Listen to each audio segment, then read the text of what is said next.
Merci Madame la Présidente. Monsieur le Ministre, 3 jours de carence, salaire plafonné à 90% les 3 premiers mois d'un congé maladie, 0 concertation. Ces annonces résument l'escroquerie de votre majorité contre celles et ceux qui font tourner le pays. L'humiliation est permanente. Selon vous, il s'agit d'un alignement sur le privé. Pourtant, 2/3 des salariés du privé n'ont pas de jour de carence. 70% des salariés du privé bénéficient pendant les arrêts maladie de 100% de leur salaire. Vos mesures ne s'alignent pas sur les conditions du privé, mais sur celles des entreprises les moins disantes. Excellent résumé de votre vision de la France. Aligner par le bas, tout consentir aux plus riches, rien pour les modestes et les laborieux. On travaille, on cotise et on a ses yeux pour pleurer. Pourquoi tant de mépris à l'égard des femmes en particulier, les 2/3 de nos fonctionnaires? Dégradation des conditions de travail, politique d'austérité. Vous avez abandonné, brutalisé, asphyxié les fonctionnaires territoriaux, les policiers, les personnels de l'éducation, les personnels de santé, les mêmes qui ont tenu le pays en 2020, nous protègent au quotidien, élèvent l'esprit de la jeunesse, garantissent la résilience de la nation, risquent leur vie en défendant la République. Injustement, Monsieur le Ministre, vous les stigmatisez. Vous inventez des abus là où il y a vulnérabilité, souffrance, épuisement. Les fonctionnaires n'ont pas à payer votre manque de courage politique, celui de mettre à contribution les plus fortunés pour réduire le déficit. Nous voulons la paix sociale, Monsieur Kasbarian, lorsque vous, pyromane du gouvernement, jetez en pâture les fonctionnaires. Vous nous trouverez ici, au Parlement, pour dénoncer l'inacceptable. La puissance publique, c'est la force de nos agents. Quand vous aurez démantibulé leurs conditions de travail, est-ce vous, Monsieur le Ministre, qui passerez le balai sur nos trottoirs? Est-ce vous qui viderez les poubelles dans nos cantines? Les fonctionnaires ne sont pas des privilégiés. Merci beaucoup, Madame la députée. La parole est à Monsieur Guillaume Kasbarian, ministre en charge de la fonction publique. Merci Madame la Présidente, Mesdames, Messieurs les députés, Madame la députée Thomas. Madame la députée, le courage en politique, ce n'est pas de mettre le sujet sous le tapis, c'est de le traiter quand il apparaît. Et c'est exactement ce que nous allons le faire. Ma responsabilité de ministre, c'est pas de me dire un de mes successeurs aura à faire face à l'absentéisme croissant et à la dérive des finances publiques, c'est de prendre ma part aux efforts. Et nous le faisons avec ce plan qui va permettre de faire des économies, effectivement, puisqu'il est chiffré à 1,2 milliard d'euros dans les comptes publics. J'attends, Madame la députée, vos propositions d'économie de dépenses avec grande impatience. Sur le plan que vous citez, je l'ai déjà annoncé, il contient effectivement, vous l'avez dit, 2 mesures de responsabilité. Le passage d'un jour de carence à 3 dans la fonction publique, ainsi que la baisse de la prise en charge, qui est aujourd'hui à 100% dans la fonction publique, à 90%. Ces mesures visent à rapprocher le système public et le système privé. Et Madame la députée, vous avez émis un chiffre, le fait que les 2/3 des salariés ne seraient pas concernés par la carence. Mais d'où vient ce chiffre, Madame la députée? Quelle est votre source? La réalité sur ce chiffre, Madame la députée, c'est que les choses sont beaucoup plus compliquées. Il y a 650 conventions collectives dans notre pays. J'ai passé une partie de la nuit dernière à les dépouiller pour les regarder attentivement. Et vous découvrirez que nombre de conventions collectives ne prévoient absolument pas la prise en charge quelle qu'elle soit. C'est le cas de la convention collective sur la coiffure, les services à la personne, la restauration rapide, la boulangerie. Nombre de conventions collectives ne prévoient dans le privé aucune prise en charge particulière. Et quand elles le prévoient dans certains cas, elles le font sous condition, soit d'ancienneté du salarié, soit parce qu'il y a un nombre d'absences maximum toléré dans l'année. Et donc dire que dans le privé, le système serait merveilleux et que tout serait pris en compte est un élément qui est faux, Madame la députée. Je ne laisserai pas le dire. Nous visons à nous rapprocher des mêmes règles pour tous les Français et j'aurai le temps de l'expliciter dans les prochaines questions. Merci Madame la Présidente. Mes chers collègues, ma question s'adresse à Madame la Ministre en charge du partenariat avec les territoires. Lors de son discours de politique générale, le Premier ministre s'était engagé, et je cite, à faire avec les collectivités, en promettant l'écoute, le dialogue et la contractualisation avec les élus locaux qui font chaque jour, je le rappelle, la preuve de leur courage et de leur engagement pour nos concitoyens. Pourtant, Dans la foulée, votre budget impose brutalement un effort de 5 milliards d'euros aux collectivités, sans dialogue ni respect des spécificités locales, en particulier pour les grands bassins industriels comme le Dunkerquois, véritable fer de lance du renouveau industriel en France mais aussi en Europe. Après des décennies marquées par la fermeture des chantiers navals, de nos raffineries et la réduction des activités sidérurgiques, le Dunkerquois entame sa reconquête industrielle avec l'installation de gigafactories de batteries électriques, notamment ceux de Vercors et de Prologium, ainsi que la décarbonation de la production d'ArcelorMittal, qui en sont les symboles. Avec des infrastructures déjà existantes et les nombreux projets à venir, la décarbonation de l'industrie française passera par Dunkerque, Madame la Ministre. Madame la Ministre, au-delà des investissements déjà réalisés par l'État sur le port de Dunkerque, ces projets ne réussiront qu'avec le soutien de l'État et d'autant plus lorsque les collectivités ont pris leurs responsabilités.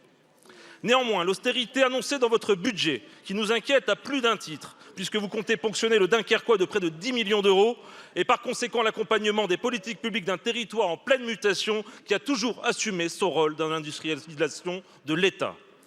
Allez-vous revenir sur ces coupes injustes, respecter vos engagements et garantir nos financements promis? Par ailleurs, comment allons-nous accompagner ce renouveau industriel si ces coupes budgétaires pèsent sur nos capacités à investir dans nos services publics locaux de santé, de transport, de logement ou encore de formation dans un contexte de transformation territoriale ou de transition pour nos habitants? Madame la Ministre, votre gouvernement est en train de lâcher ces territoires, notamment industriels, et à travers eux, ces élus sincères, mobilisés nuit et jour pour leurs concitoyens et qui en sont en première ligne de la République. Merci. Merci beaucoup, monsieur le député. La parole est à Catherine Vautrin, ministre en charge de la décentralisation et des collectivités territoriales. Merci Madame la Présidente, Monsieur le député Gauquel. Non seulement je vous remercie pour votre question, mais je vous remercie également pour votre courrier daté du 25 octobre que je viens de recevoir. Alors, vous mettez en avant à juste titre la transformation qui est celle du Dunkerquois. Le moins que l'on en puisse dire, c'est que sur votre territoire, l'État évidemment est présent et permettez-moi de rappeler quelques-uns des éléments que vous avez cités. Vous l'avez dit, le gouvernement est engagé à vos côtés pour juste l'évolution et la création de 20 000 emplois. 8 milliards d'investissements qui sont portés par les entreprises avec le soutien de l'État, du Conseil régional et un programme qui est bien porté par l'État, qui est celui de territoire d'industrie avec la NCT. Et les budgets de territoire d'industrie comme ceux de la NCT sont totalement préservés dans le projet de loi de finances pour 2025. Je veux également citer le milliard de projets industriels des grands groupes, les 4 milliards engagés par EDF dans l'EPR de Gravelines, les 77 millions portés pour le grand port maritime pour le seul volet routier des zones industrielles, avec là encore un financement État, conseil départemental et communauté urbaine. Alors effectivement, l'État est bien engagé aux côtés des élus de la ville comme de la communauté urbaine. J'ai noté dans votre courrier votre commentaire sur les mesures de simplification fiscale et je vous dis pourquoi ne pas les regarder avec mon collègue Laurent Saint-Martin. Donc vous le voyez, quand il s'agit d'être au rendez-vous de la transformation industrielle, de la transformation d'un territoire, l'État répond présent. Ma question s'adresse à Monsieur le ministre chargé des Transports. Monsieur le ministre, en dépit des déclarations ambitieuses que le gouvernement a multipliées ces dernières années, aucun scénario de relance crédible des trains de nuit sur notre territoire n'a été mis en œuvre à ce jour. Pourtant, il y a urgence. Le train de nuit constitue une offre de transport écologique et beaucoup de ces lignes représentent un enjeu essentiel d'aménagement du territoire et de développement économique car elles n'ont pas d'alternative. C'est notamment le cas de la ligne Paris-Briançon. Cette ligne connaît depuis plusieurs années des dysfonctionnements majeurs et récurrents avec un taux de retard de plus de 50%, le plus élevé de France. Et souvent, ces retards atteignent plusieurs heures avec un triste record de 11 heures en janvier dernier. Les causes sont multiples, vétusté du réseau, état du matériel roulant, priorité accordée par la SNCF aux trains de marchandises circulant sur le même axe. En 2024, les nuits où le train ne circule pas du fait des travaux ont été plus nombreuses que les nuits où le train circule et ce sera aussi le cas en 2025. Un itinéraire de substitution par Grenoble est possible lorsque la ligne habituelle par Valence ne peut pas fonctionner. Allez-vous obliger la SNCF à faire cette substitution? Monsieur le ministre, il y a urgence à agir. 4 sites des Jeux olympiques d'hiver de 2030 auront pour destination le terminus de cette ligne. Vous engagez-vous à redonner vie au train de nuit Paris-Briançon et si oui, avec quels moyens? Plus globalement, comptez-vous relancer le train de nuit sur notre territoire? Je pense par exemple au prolongement de la ligne Paris-Aurillac jusqu'à Mende. Le rapport sur les trains d'équilibre du territoire publié en 2021 a évalué les besoins en matériel roulant à 600 voitures et 60 locomotives pour un total d'1,5 milliard d'euros. Monsieur le ministre, quand allez-vous passer la commande? La parole est à Monsieur François Durovray, ministre délégué chargé des Transports. Merci Monsieur le Président, Mesdames et Messieurs les députés. Madame la députée, vous m'interrogez d'abord sur le train de nuit Paris-Briançon et sur les interruptions de circulation qui sont liées, comme vous l'indiquez, à des travaux qui sont en cours jusqu'au 5 décembre, mais qui auront lieu également sur une dizaine de semaines pendant l'année 2025. Je crois que c'est une bonne nouvelle également pour la régénération du réseau. La solution que vous évoquiez, notamment d'une alternative par la ligne des Alpes, a été étudiée par SNCF et n'est malheureusement pas possible en raison d'un conflit de circulation avec un TER. Néanmoins, vous le savez, des éléments de substitution ont été mis en place. Des cars, notamment, permettent la continuité du service. La SNCF a cherché à maximiser les travaux pour limiter, évidemment, l'amplitude du chantier. Et enfin, les trains sont maintenus les week-ends avec 11 allers-retours sur la ligne. Vous m'interrogez plus largement sur les trains d'équilibre du territoire et je voudrais vous rappeler l'engagement du gouvernement, du Premier ministre, de Catherine Vautrin et de moi-même pour développer les trains d'équilibre du territoire. Nous avons déjà engagé des travaux de rénovation des rames. Un appel d'offres est en cours et sera à réaliser d'ici le début de l'année 2025 pour louer des nouvelles rames beaucoup plus confortables pour les usagers. Et nous consacrons 1,75 milliard d'euros au fonctionnement de ces trains d'équilibre du territoire qui concernent Paris-Briançon, mais Paris-Aurillac, d'autres liaisons également que nous souhaitons conforter à l'avenir. Merci à vous. Merci. La parole est à Monsieur Nicolas Ray. Attendez, alors, vous avez 1 seconde, Madame la députée, donc je vous la donne, mais il va falloir faire vite. Hein. Je vous emmène demain soir en bus de nuit avec moi. Alors, Monsieur le ministre, il vous en reste 29 si vous souhaitez répondre à cette invitation. 30 secondes pour répondre à l'invitation, si vous voulez. Je ne résiste pas au plaisir d'effectuer le parcours avec vous-même. La date est prise. Merci, Monsieur le Président. Monsieur le ministre Kasbarian, vous êtes ministre de la fonction publique et de l'action publique. On pourrait donc imaginer que votre priorité soit le service public, son efficacité, son excellence et son déploiement dans tous les territoires. On pourrait imaginer que votre objectif soit qu'il y ait un enseignant devant chaque élève. Et croyez-moi, du département duquel je vous parle, le Val-de-Marne, on en est très loin. On pourrait imaginer que votre mission soit de recruter des soignants pour les hôpitaux, des profs pour les collèges, des AESH pour les écoles, des cadres territoriaux pour les collectivités. On pourrait imaginer aussi que votre souci soit que les policiers ne se suicident plus et que les magistrats ne meurent pas d'épuisement en pleine audience. On pourrait imaginer que votre ambition soit de redonner aux Français le goût d'entrer dans la fonction publique. On pourrait aussi imaginer que votre exigence soit d'assurer aux fonctionnaires l'estime et le respect des usagers, ce qui leur assurerait la sécurité au travail. Or, depuis votre prise de fonction, vous n'avez que le mépris à la bouche, comme si déjà notre société n'était pas assez divisée. À coups de fake news sur les arrêts maladie et les soi-disant privilèges, à coups de comparaisons mensongères entre les salariés du privé et ceux du public, vous essayez de faire porter sur les fonctionnaires la dégradation des services publics que vous avez consciencieusement organisée depuis 2017, vous et les gouvernements successifs que vous avez soutenus.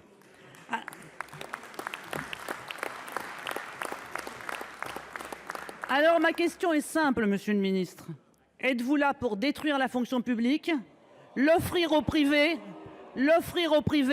et éteindre derrière vous les lumières de la République?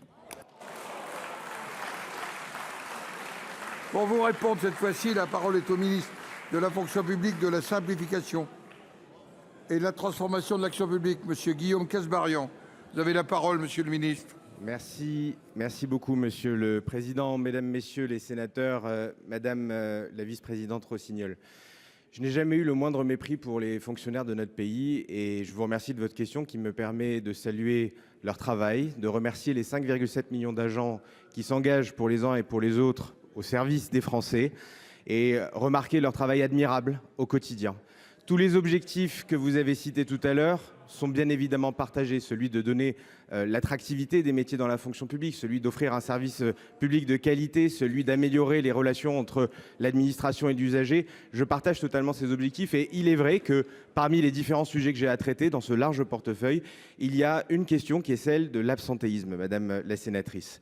Nous avons des données qui sont préoccupantes avec un nombre de jours d'absence dans la fonction publique qui est de 77 millions aujourd'hui dans notre pays. C'était 43 millions il y a de ça quelques années, ça a fait 80% de hausse.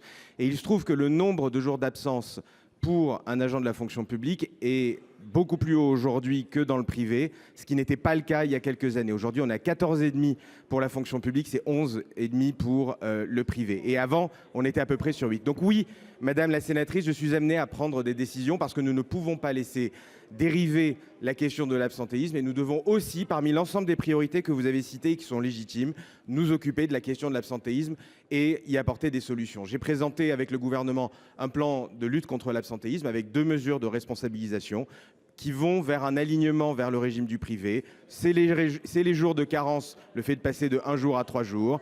C'est la baisse de prise en charge à 90% de la prise en charge. Mais c'est aussi, Madame la sénatrice, des mesures d'accompagnement sur les conditions de vie au travail, sur l'ergonomie des postes, sur la lutte contre les risques psychosociaux. C'est aussi une lutte contre la bureaucratie qui pénalise parfois les agents eux-mêmes et qui rend le travail difficile. Et puis c'est une amélioration de la protection fonctionnelle. Vous le voyez, Madame les sénatrices, nous travaillons sur tous les fronts pour améliorer les services publics dans notre pays. Et effectivement, oui, lutter contre l'absentéisme dans notre pays. Merci, Monsieur le Président. Madame Rossignol, quelques secondes.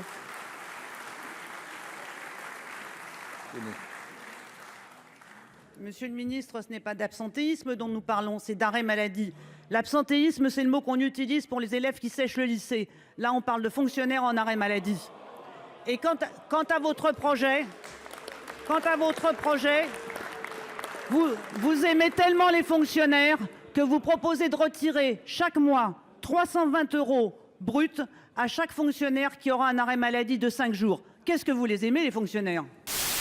Merci, Monsieur le Président. Madame la Ministre, hier, les personnels de santé et du médico-social se sont mobilisés sur leur lieu de travail pour demander un plan d'urgence d'accès aux soins pour tous et toutes. Les hôpitaux évaluent à 6% la nécessaire augmentation de l'Ondam. Vous leur proposez dans le PLFSS la moitié, qui ne compense que l'augmentation des cotisations retraite et l'inflation. Rien de plus. Alors que le secteur du grand âge évalue à 1,4 milliard la simple survie des structures d'accompagnement de nos aînés, les 6% d'augmentation que vous proposez, fléchés sur la création de nouveaux postes, sont bien insuffisants pour rassurer les maires et les départements qui attendent, comme nous, des crédits pour répondre à l'urgence, mais aussi la loi de programmation inscrite l'an passé dans la loi Bien vieillir. Les professionnels de santé qui exercent dans nos hôpitaux nous disent leur épuisement physique et moral sans perspective garantissant les ratios soignants-patients adaptés à une bonne prise en charge. Le manque d'investissement de notre service public de santé fait la part belle à la financiarisation qui coûte toujours plus cher au détriment de la qualité du service aux patients. Notre système de santé publique s'effondre sous nos yeux, délais d'attente qui s'allongent pour les rendez-vous, prise en charge tardive, trajets à rallonge alors que ferment les services de proximité. Madame la ministre de la Santé et de l'accès aux soins, 2 questions. Ce coup de rabot que vous assénez au PLFSS 2025 ne met-il pas à mal le principe même de notre sécurité sociale où chacun devrait contribuer en fonction de ses moyens et bénéficier en fonction de ses besoins? Que répondez-vous aux cris d'alarme exprimés par les soignants et les patients que nous relayons au nom des élus locaux et des citoyens? Pour vous répondre, la parole est à Madame la ministre de la Santé et de l'accès aux soins, Madame Darrieussecq. Vous avez la parole, Madame la ministre. Merci, Monsieur le Président. Mesdames les sénatrices, Messieurs les sénateurs, Madame la sénatrice Houerou. Bon, vos propos, je les trouve personnellement un peu excessifs. Un petit peu excessifs parce que l'Ondam cette année, c'est plus 9 milliards d'euros. plus 9 milliards d'euros. Par rapport à l'année 2019, ça fait plus 60 milliards d'euros. Donc la marche est particulièrement importante et chaque année, bien entendu, les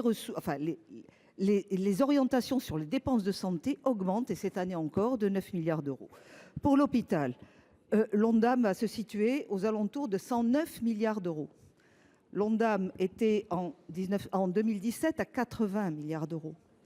Donc, effectivement, nous avons progressivement, je crois, augmenté toutes les dépenses de santé, mais pas pour le plaisir, parce qu'il y a des besoins, parce que notre société vieillit, parce que les maladies longue durée et les maladies chroniques sont en augmentation, et parce qu'il y a des besoins de santé pour les Français, et il est logique que nous travaillons dans ce sens. Et vous parlez d'accès aux soins. L'accès aux soins, pour moi, est une priorité. L'accès aux soins, ce n'est pas que l'hôpital, c'est l'hôpital et c'est aussi toute l'organisation avec la médecine de ville, toute l'organisation qui se met en place progressivement ces derniers mois et ces dernières années autour des communautés territoriales de praticiens de santé, autour des SAS, des services d'accès aux soins.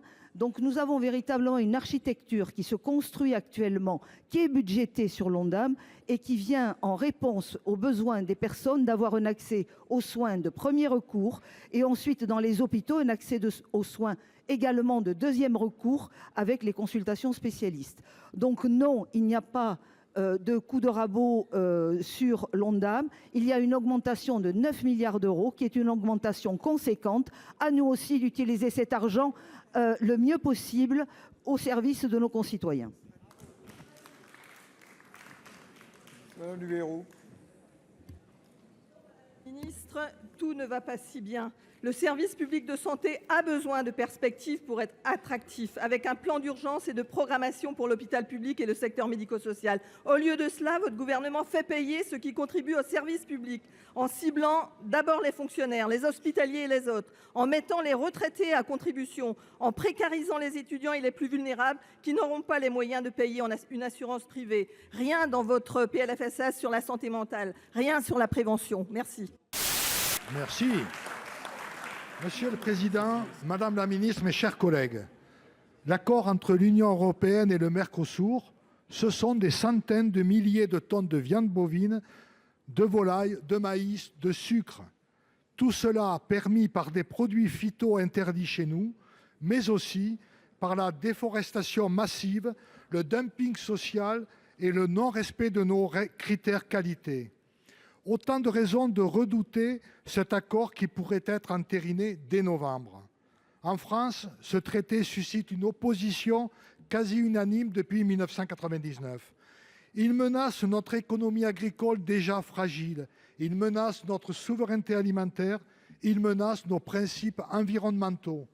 Sans réciprocité, sans clause miroir environnementale et sanitaire, les conséquences seraient désastreuses pour une agriculture française en détresse. Notre pays doit se faire entendre. Nos agriculteurs ne peuvent payer le prix de l'affaiblissement du président sur la scène internationale. Un fonds d'indemnisation, sorte de cache-misère, ne réglera rien. La France ne peut accepter les manigances de la Commission qui tente de scinder cet accord pour en faciliter l'adoption. Alors, quelles mesures comptez-vous prendre pour faire entendre la voix de la France ? Le gouvernement usera-t-il du droit de veto pour s'opposer à cet accord? Comptez-vous lancer le débat au Parlement, comme le demandait mon collègue Jean-Claude Tissot en janvier dernier, et dans quel délai? Pour vous répondre, la parole est à la ministre déléguée en charge du commerce extérieur et des Français de l'étranger, Madame Sophie Primas. Merci Monsieur le Président, Mesdames et Messieurs les sénatrices et sénateurs, cher Serge Mérillou. C'est aujourd'hui la 4e fois que je réponds à cette question sur le Mercosur, mais je réponds avec beaucoup de détermination et beaucoup de respect, car ce sujet est un sujet partagé par tous les bancs, je l'ai dit tout à l'heure. Vous avez compris que nous sommes déterminés à ne pas accepter cet accord dans les conditions actuelles, puisqu'il ne remplit pas les conditions que nous avons mises, que je répète rapidement, les accords de Paris. Vous avez parlé de déforestation tout à l'heure, c'est un sujet très important pour nous, parce que le règlement vient d'être pris en Europe. Il sera applicable à partir de la fin 2025 et il sera donc applicable il ne sera pas applicable à cet accord, ce qui est quand même un comble. C'est un accord que nous voulons en ligne avec la nouvelle politique de développement durable et du commerce de l'Europe, et nous voulons que soit respectée la parole et la compétence des États, et donc que l'accord ne soit pas scindé en deux. Alors vous nous demandez comment nous allons faire. Je le répète, nous avons besoin d'une expression forte de tous les parlementaires à l'Assemblée nationale, au Sénat. Nous avons besoin de mobiliser les parlementaires européens. Moi-même, avec mes collègues du ministère des Affaires étrangères, nous sommes mobilisés pour multiplier les contacts avec nos collègues européens. Vous le savez, je reviens du Brésil où j'ai rencontré à la fois mes collègues européens, mais aussi mes collègues des États du Mercosur, pour leur expliquer avec humilité mais détermination la position de la France et les raisons pour lesquelles la France s'oppose à cet accord. Enfin, nous aurons besoin, bien sûr, si besoin est, des membres du Parlement. Et là, nous souhaitons que la société civile soit également à nos côtés. Je vous l'ai dit tout à l'heure, agriculteurs d'Europe et organisations gouvernementales pour vraiment nous opposer à cet accord du point de vue de la citoyenneté. Voilà, nous avons un plan qui mobilise tout le monde et nous vous demandons votre soutien et votre aide. Serge Mérillou. Merci Madame la Ministre. Madame la Ministre, ouvrez le débat au Sénat. Engagez la France dans la négociation d'accords bilatéraux intégrant les questions de changement climatique, de durabilité des modes de production et de commerce gagnant-gagnant. Mais surtout, ne ratifiez pas le Mercosur. Ne sacrifiez pas ces filières sur l'autel d'un libre-échange dérégulé. Merci.